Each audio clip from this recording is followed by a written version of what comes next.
Hi and welcome to the second tutorial of my Christmas series.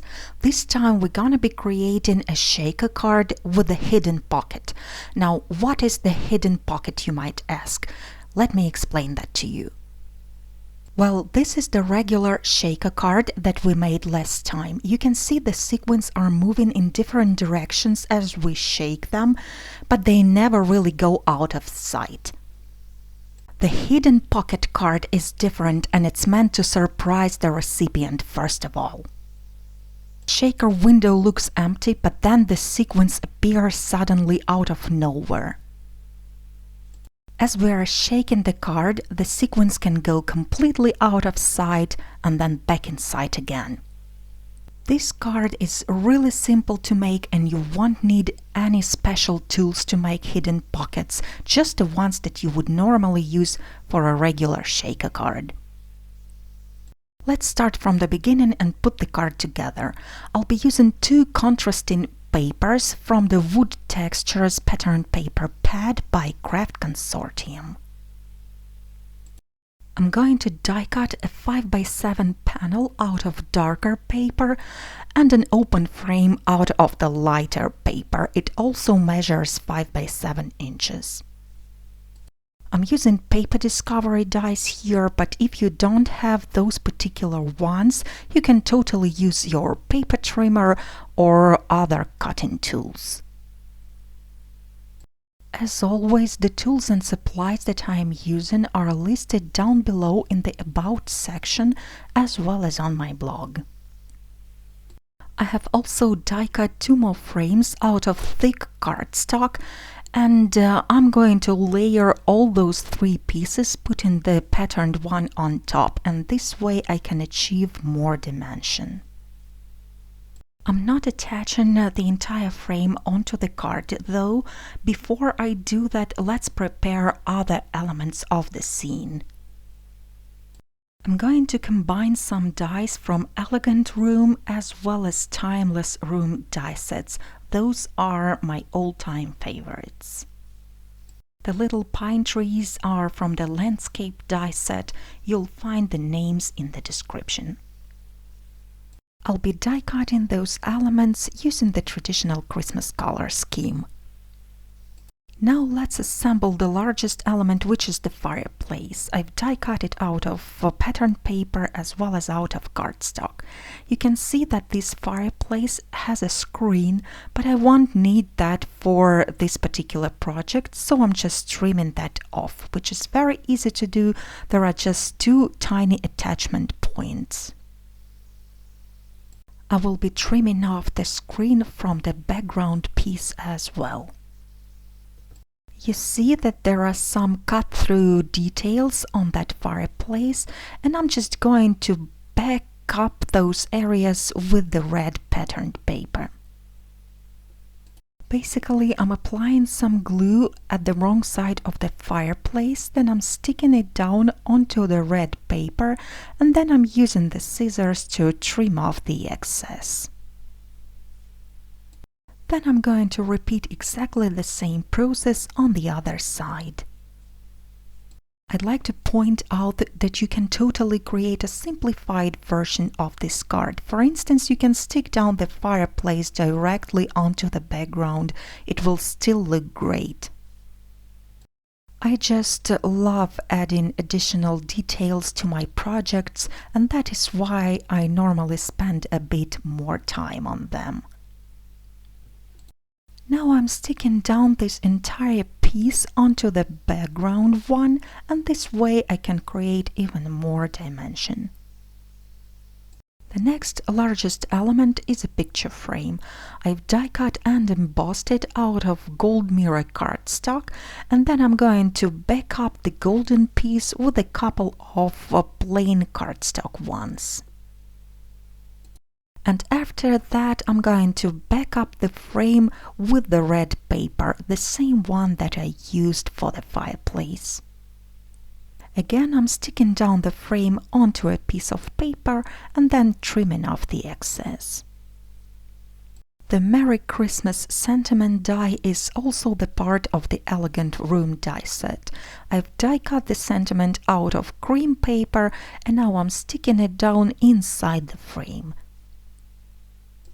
I've die cut the pines out of green paper and again I'm backing them up with the cream die cuts, and this time I'm offsetting the top die cut a little bit, and this way I am creating a snow effect.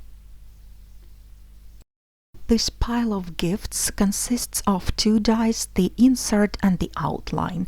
I've die cut the outline out of red and an insert out of gold mirror paper. Now I'm going to use some liquid glue and attach the golden piece on top of the red one.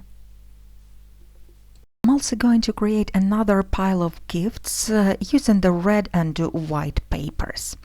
I'm going to position this piece back into the die, and then I'm going to apply some ink through the die using it as a stencil, and that is going to add some additional details. Notice that I didn't add any stenciling onto the golden piece. Instead, I used those holes in the die for embossing. So this type of die can be used both ways. So here I have the two stacks of gift boxes. However, I'm not going to use them as they are. Instead, I'm going to modify those die cuts a little bit. I'm just going to take my scissors and clip the gift boxes apart, and this way I'm going to have a number of individual gift boxes. And then I'm planning to rearrange all those boxes to create a little bit different composition. The next tiny element is the stocking. I've die cut them out of red and white, and then I'm going to clip apart only the top part from the white die cut, and I'm sticking it down onto the red background. Then I'm also adding some stenciling, and by the way, I'm using walnut stain distress ink. The sleeping dog is die cut out of craft paper. You see that this die has some cut-through lines, and what I'm going to do is to use the scissors and make a couple of tiny additional clips, and this way I can lift up his head from the body. I did that little trick just to be able to apply some ink around the head outline. Now I'm also applying more ink around the entire die cut as well as over his feet, and this way I can visually create more dimension. I'm backing up this die cut with the plain cardstock as well, and now the last element of my scene is ready, and they're all going to go on a card now. Now let's finally start creating our shaker element.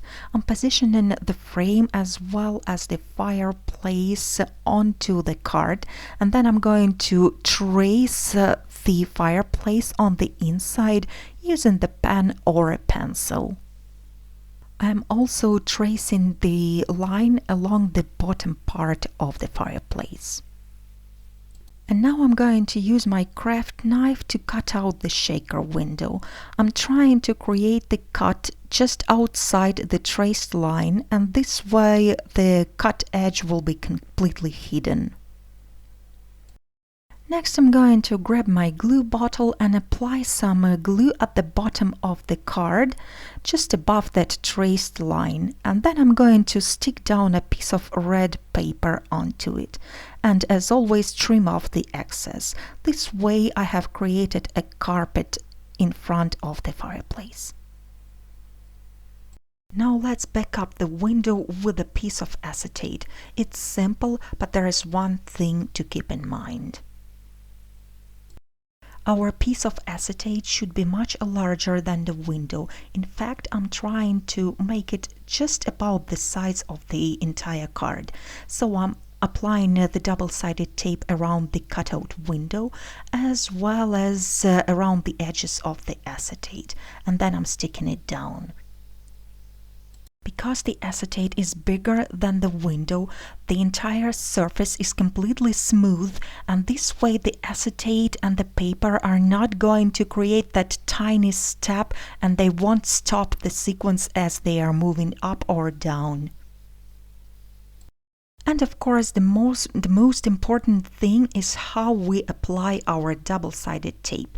I'm applying it close to the window on 3 sides, just like normal. On the upper side, though, the shaker pocket should be about twice as large as the window. This is going to create enough space for all the sequins to go completely out of sight.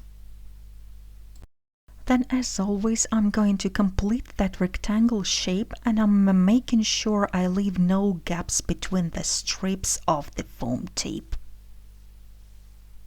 So it's as simple as that. The pocket should be much larger than the window on one side. I have applied more tape around the window to level up everything, and now I'm going to peel off the liner and create the second layer of the foam tape.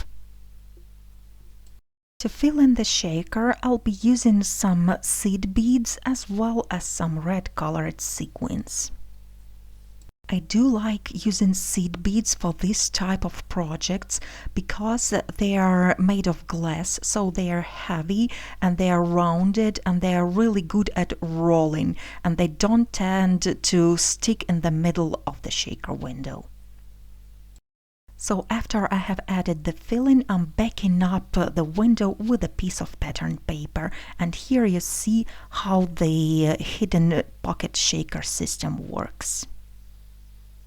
Now let's finish our card and attach all the elements that we have prepared earlier. I'm attaching the fireplace first, and I'm going to trim it down just a tiny bit at the sides so that it fits inside the large frame.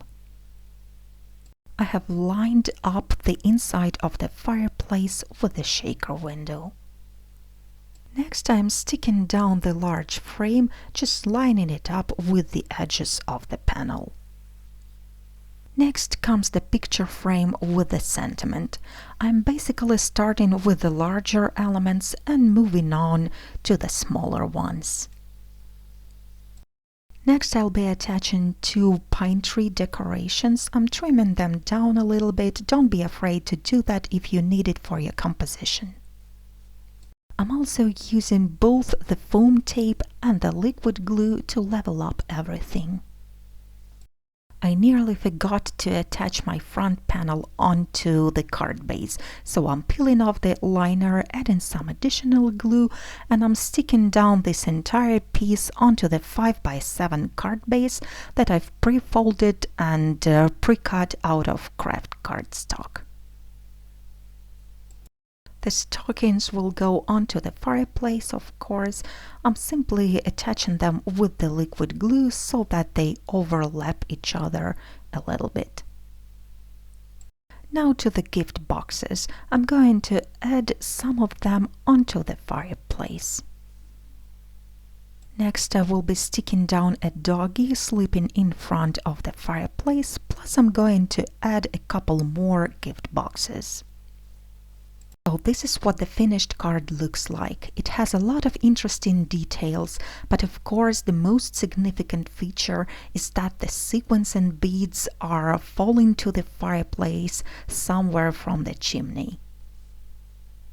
This technique is a great and simple way to surprise someone, and as I mentioned in the beginning, it does not require any specific tools or materials. I hope you enjoyed today's tutorial. Thank you so much for watching. Have a great week, and I'll be seeing you again soon. Bye bye!